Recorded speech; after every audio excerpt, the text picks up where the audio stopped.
Hello, my name is Jess Marie. Welcome to yesterday's Coffee Grounds, where I typically talk of stories of my life or things that I got going on.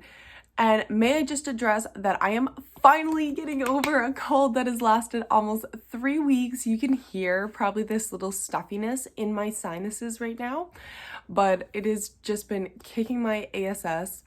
And yeah, I am so freaking stoked. I've had tonsil stones for months, which I cannot get them removed because I'm almost 8 weeks pregnant. Yay, congratulations, I made it. Um, I'm really excited. I've told one person, and it's the person that I work with, and it's more so due to a safety concern because I work in a liquor store where there is lots of ins and outs, nooks and crannies.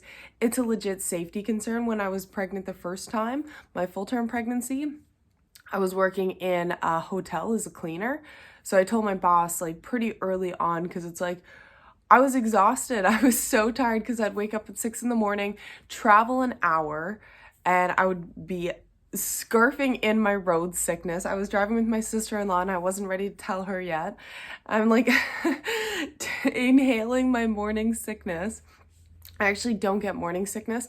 I want to find the research why some women, because it's a high percentage of women who get morning sickness. 7 out of 10 women get morning sickness, and I haven't got it either times. So I'm really curious to know what causes that. I know it's hormonal. I know it's just an increase of hormones in the body, just kind of almost rejecting that in a sense. But I'm really curious what causes one to not get that. I'm wondering if it's diet because I try my best to have a pretty clean diet, and right now I'm very restricted because of my tonsil stones.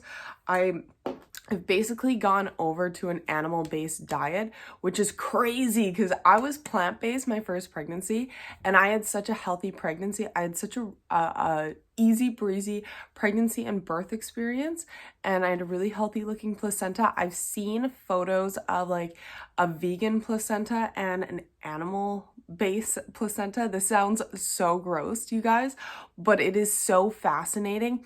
I am a biology brain. I love looking at the human systems, whether it's the organ system, whether it's the respiratory system, the circulatory system, nervous system. I am so fascinated by that because how we treat our body and how we condition our body is how our bodies will produce in a way. That's why I'm so fascinated by bodybuilders. That's why I was so fascinated by boxers and how boxer bodies were built. Hockey players, same thing. It doesn't matter what the sport is or how one conditions their body. It's just so fascinating. Runners are also built very different. Or the way the body, when I gave birth, the way the body shifted while I was pregnant. And now I can even feel it. Sorry, I'm just seeing what my pup's doing. I can even feel it in this first 2 months, my hips shifting already, just that hormone coming in, the relaxin hormone coming in and shifting the body. That to me is so fascinating. So when it's funny, I work with Cash all day and I really try to, all day, I work at night. So I deal with Cash all the time.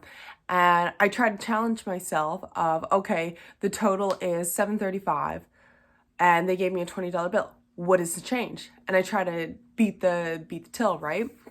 Sometimes I'm right, sometimes I'm wrong, and that's okay. I'm like, oh, if I get it wrong, I'm just tired. I'm a mom. That's why I got it wrong. And it's like, no, numbers just aren't my thing. It doesn't communicate to me. When I was very hippy dippy, in a sense, I always told Creator, do not talk to me in numbers. Because, have you ever talked to people who are all about zodiacs, who see numbers, see repetition of numbers, and they connect to that? That never works for me. And I would ask for very specific things, and those things would happen to me. And one time I was looking for a nanny because I was planning to go to school a year ago, something like that. And I guess it was a year and a half ago. So I was planning to go to school and I was looking into childcare. I couldn't get into any of the daycares because it was 2 months before my course, maybe 3 months. They laughed at me. Literally, one woman laughed at me on the phone. And I'm like, you disrespectful piece of... Like, no, don't laugh at me because of my ignorance to not sign my kid up 2 years ago. She told me you had to sign up 2 years ago to get into a daycare. I'm sorry, when I'm birthing my child, you want me to sign him up then? Like, the childcare situation in town here is brutal, and they keep inviting more families in. They're building all these multifamily homes for families to come in, but they don't have the infrastructure to, one, accommodate, well, they have to accommodate, but to occupy people. So we don't have a movie theater, we don't have like arcades or mini golf or activities like that. We have an air house, which is basically like a giant trampoline room. Do you think people are going to afford to go to the trampoline room every other week? No, it's just not practical in that sense. We have tourist attractions. We have a lot of outdoor events, but during the rainy seasons, because we basically live in a rainforest, there's not a lot for kids to do or teenagers to do. And it's a legit problem, because if you don't have something for children to do or kids to do, one, it affects them developmentally. Two, people get into trouble. If there's nothing to do, they get themselves into things, right? And I guess there's theater programs, there's things that I don't know about. But for me and my family, it's like, okay, we're either like spending $100 at a restaurant or just to get out, to go out and do something. We want to spend money. To tell you the truth, we want to spend money. We want to go enjoy life and do things. We can go to the pool, but the pool here is not built up to capacity. It was built for a town of, what's the town population? Like 10,000 people before we had our big boom. And I like to include myself in this, even though I wasn't born in my town. I'm from like a little town, a little coastal town not too far from here. So same voting pool. So I'm like, I feel like I'm included in the we. A little town of 10,000, 15,000 people. And now it's at 35 growing to 40,000 people. It's a big difference. I'm sure there's some people out there, you could probably figure out where I live. But maybe, I don't know. If you watch my videos enough, maybe you can get enough hints. But there's just not enough. There's not enough. So childcare is one of those things that is not growing with the town, and it's also not affordable. So I basically got laughed at when it came to trying to find childcare for my son. But I was thinking about nannies, and I'm like out for a walk. I'm like, I need to talk to somebody who is a nanny. And sure as shit, the only person I'm out in this trail area, the only person I cross paths with is this girl about the same age as me, and she's a friggin' nanny. And there she is with the kid that she's nanny.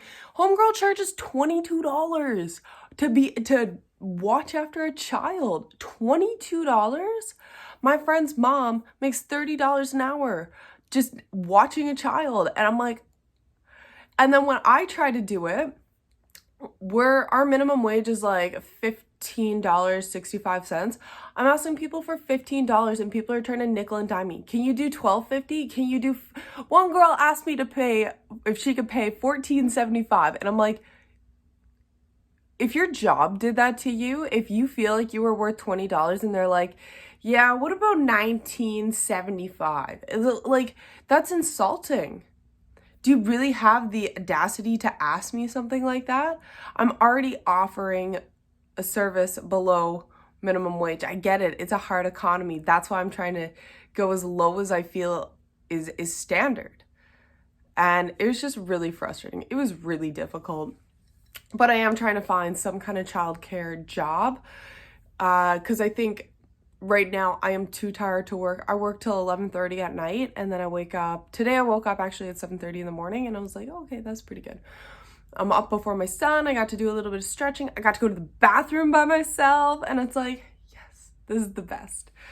But yeah, that was a whole little, I think I just kind of do, if you had to describe, anyone who watches my channel or makes it this far to answer this question, if you had to describe my channel, like, am I a vlog? Is this a vlog? I feel like I just try to do commentary on my life and what I have going on and my thoughts. It's kind of like, for me, an online journal, and I like to have conversation and connection with people. And the idea I actually had coming into this video is way different than what came out. And that's why I'm like, I never know what to title these videos. I'm like, do I just title it vlog? I don't know. video log. Like I'm basically a video logger, but that's, I don't know. Do I want to be that girl? Also, if you made it this far, please comment if you like the setup of our living room. It's actually a bomb. We have this box here full of old books and stuff. You can't even tell how messy it is. Yes, there's stuff all over the floor. This table here, there's stuff all over, but our records look nice. Like, that's a whole shelf full of shit. But there's things all around me, and that's just the life. And I've learned to have not low expectations of myself, but find peace in not having everything up to cleanliness standard, because then I just get stressed out, and it's not fun for anybody. Because if I'm stressed out, as I love my husband, we're not married, but I love my husband, and I do take on the role of being primary house taker, because I'm here all day. I feel like that's fine. I don't care what people say nowadays about gender roles. I love my role of being the provider of food. He pays for the home, he pays for so many things, but being the one to make the food every day and to nourish my family, I take so much pride in that. To be the one to provide a nice, fun energy of the house, I love taking on that role, and I'm proud of it. I'm really proud of it. Right now, I've been slacking. Oh, I've been sick for 3 weeks. That's why I keep forgetting. But my son is getting up. I hope y'all have a wonderful day wherever you're in the world. Bye.